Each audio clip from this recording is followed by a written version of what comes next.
let's get right into it. Number 10, the Midnight Heist. It's 1 a.m. Your eyes are dry, your brain feels like a sponge left out in the sun, and every rational part of you knows that sleep is the only logical next step.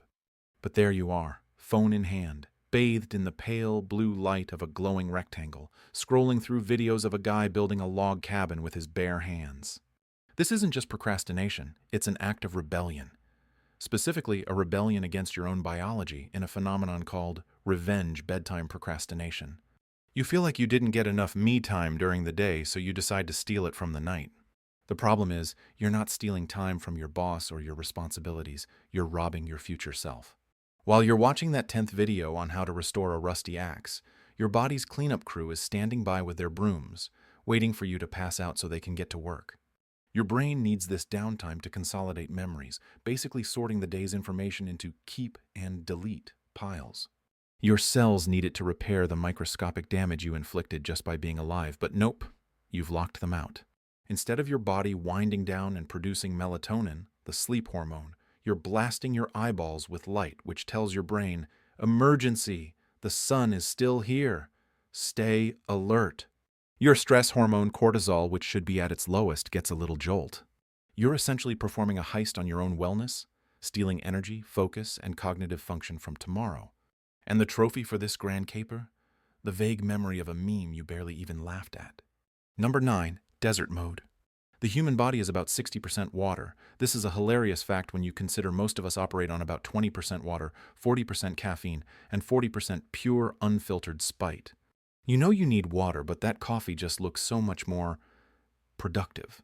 So you ignore that little dry feeling in your mouth and carry on, not realizing you've just flipped a switch in your body labeled Initiate Post-Apocalyptic Survival Protocol.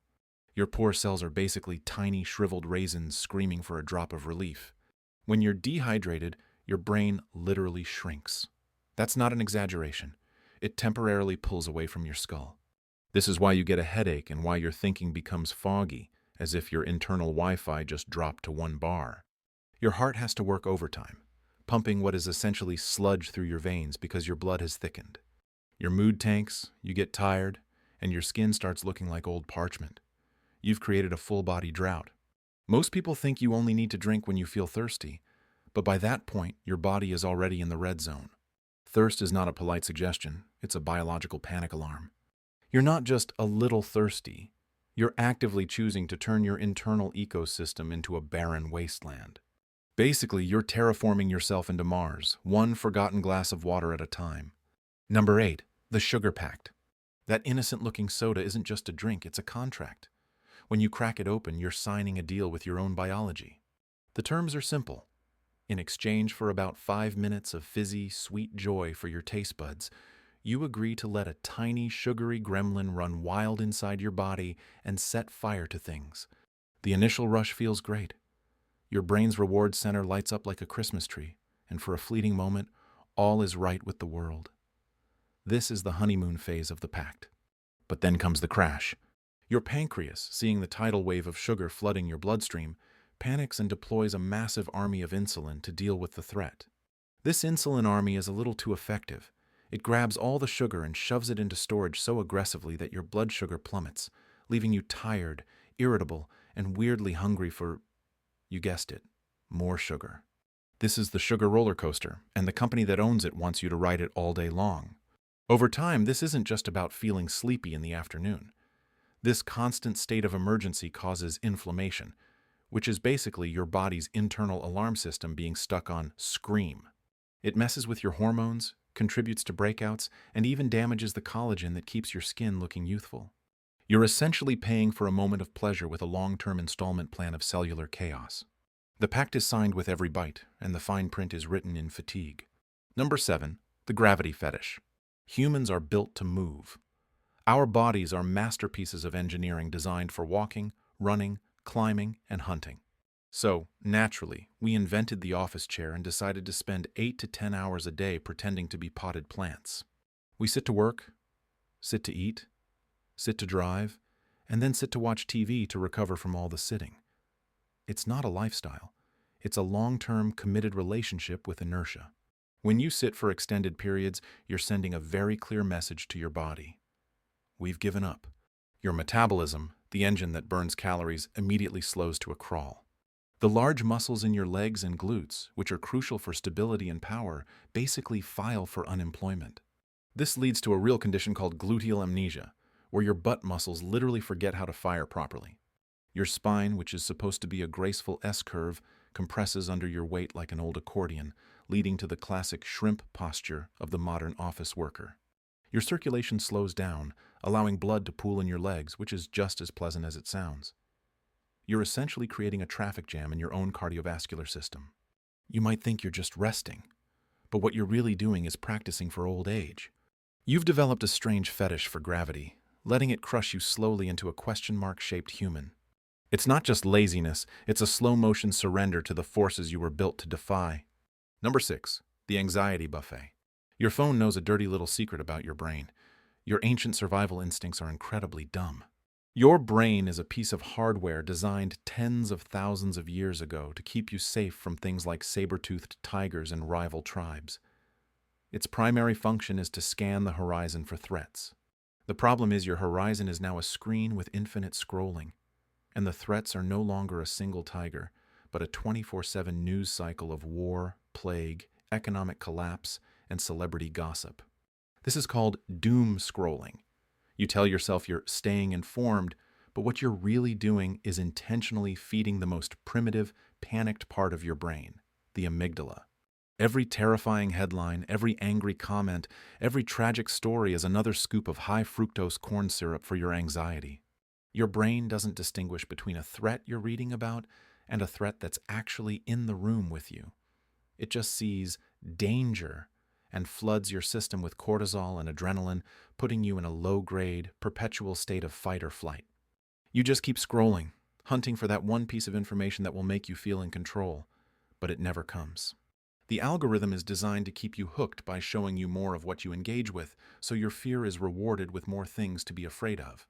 You're not staying informed. You're gorging yourself at an all-you-can-eat anxiety buffet, where every dish is seasoned with existential dread. And the worst part is, you never feel full, you just feel sick. Number 5. The Eardrum Assault. There's a unique pleasure in popping in your earbuds, cranking the volume up to a level that blurs the outside world, and feeling the music buzz deep in your skull. It's your personal concert. You're the star, and the soundtrack to your life is playing at a volume that would make a jet engine blush. It feels powerful, immersive, and totally harmless. But what you're actually doing is launching a full-scale military assault on a group of incredibly delicate, irreplaceable cells. Inside your inner ear are thousands of microscopic hair cells called stereocilia.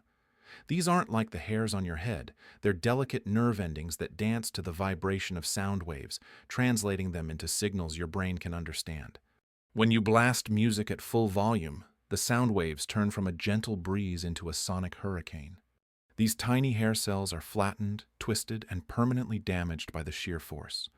They are the frontline soldiers in your war against silence, and they are dying in droves. Unlike most cells in your body, once these little guys are gone, they're gone forever. There is no hair transplant surgery for your inner ear. Every time you push the volume past a safe level, you are permanently, irrevocably killing off a fraction of your ability to hear. It starts subtly with tinnitus, that faint ringing you hear when it's quiet. That's the sound of your auditory system screaming its last rites. You think you're just listening to music, but you're methodically demolishing one of your 5 senses, ensuring your future will be filled with a lot more, "What did you say?" and a lot less quiet. Number 4, the Posture Pretzel. Quick, do a system check. As you read this, is your spine a majestic pillar, or are you currently folded over your screen like a sad shrimp? For the vast majority of us, the answer involves some degree of slouch. We've all heard sit up straight, but we dismiss it as nagging, not as a genuine survival tip. Your head weighs about 10 to 12 pounds, roughly the same as a bowling ball. When you hold it proudly over your shoulders, your neck does just fine. But the moment you tilt it forward to look at your phone, the laws of physics stage a cruel intervention. At just a 15-degree angle, the strain on your cervical spine is equivalent to 27 pounds. At a 60-degree angle, which is the typical texting posture, you are asking your neck to support 60 pounds of force. That's like having an 8-year-old child hanging off your head all day. This condition, tech neck, isn't just about a sore neck. You're compressing nerves, which can lead to headaches and tingling in your arms. You're also reducing your lung capacity by up to 30% because your rib cage can't fully expand. You are literally squeezing the air out of your own body to get a better look at a cat photo. Over time, your body adapts to this collapsed position. Your chest muscles tighten, your back muscles weaken, and your spine starts to accept this new, pretzel-like shape as its default state. You're not just slouching. You're actively training your body to collapse in on itself, turning your powerful spine into a permanent question mark. Number 3, the brain scramble. You pride yourself on being a master of multitasking, answering an email while on a conference call while simultaneously planning your grocery list and trying to remember if you left the oven on. You feel like a high-performance computer, a god of productivity. But here's a fun fact your brain wishes you knew. Multitasking is a myth. It doesn't exist. What you're actually doing is called task switching, and your brain is absolutely terrible at it. Every time you shift your focus from one thing to another, there is a cognitive cost. A little bit of your attention and clarity gets lost in the transition, like a dropped call.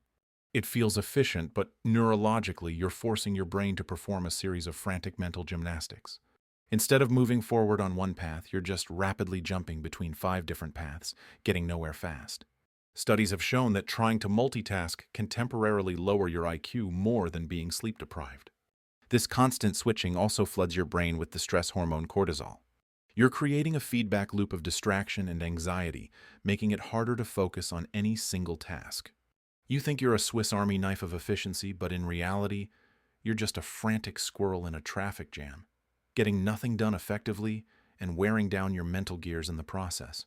You're scrambling your own brain in the name of getting more done when you're actually achieving far less. Number 2, the caffeine loan shark. That morning cup of coffee is not your friend. It's not your perky assistant. It's a loan shark, and it runs a very simple, very predatory business. When you feel tired, it's because a chemical called adenosine has been building up in your brain, fitting into receptors and telling your body it's time to rest. Caffeine works by sprinting ahead of the adenosine and blocking those receptors. It doesn't actually give you energy. It just temporarily gags the accountant who's trying to tell you that your energy account is bankrupt. While caffeine is standing guard, that sleepy adenosine doesn't just go away. Oh no, it waits. It multiplies. A huge crowd of it gathers outside the blocked receptors, tapping its foot and checking its watch. The moment the caffeine wears off, the barricades fall, and every single molecule of adenosine floods your brain at once. This is the crash. It's the loan shark coming back with his 2 burly friends to collect his payment, with interest. This, of course, makes you reach for another loan in the form of more coffee, starting the cycle all over again, each time with a bigger debt of tiredness waiting for you. You're not powering through.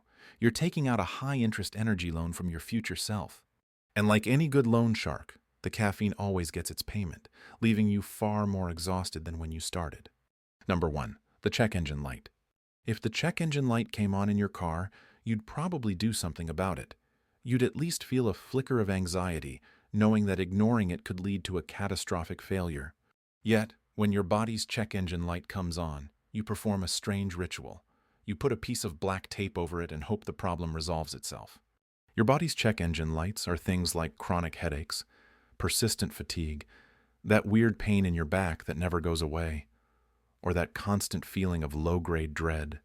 These aren't random glitches.